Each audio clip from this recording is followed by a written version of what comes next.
روزانہ ایک قرآن پاک کا ایصال ثواب۔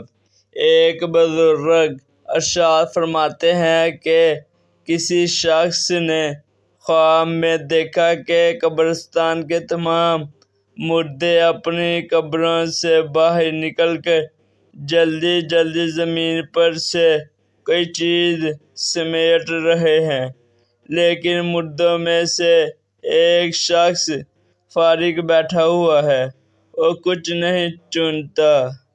اس شخص نے اس سے جا کر پوچھا کہ یہ لوگ کیا چن رہے ہیں؟ اس نے جواب دیا، زندہ لوگ جو کچھ صدقہ یا دعا یا تلاوت قرآن وغیرہ اس قبرستان والوں کو بھیجتے ہیں، اس کی برکات سمیٹ رہے ہیں، اس کی برکات سمیٹ رہے ہیں۔ اس نے کہا، تم کیوں نہیں چنتے؟ جواب دیا، مجھے اسی وجہ سے فراغت ہے کہ میرا ایک بیٹا حافظ قرآن ہے جو فلاں بازار میں حلوہ بیچتا ہے، وہ روزانہ ایک قرآن پاک پڑھ کر مجھے بخشتا ہے۔ یہ شخص صبح اسی بازار میں گیا، دیکھا کہ ایک نوجوان حلوہ بیچ رہا ہے اور اس کے ہونٹ ہل رہے ہیں۔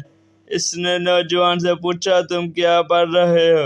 اس نے جواب دیا کہ میں روزانہ ایک قرآن پاک پڑھ کر اپنے والدین کو بخشتا ہوں، اسی کی تلاوت کر رہا ہوں۔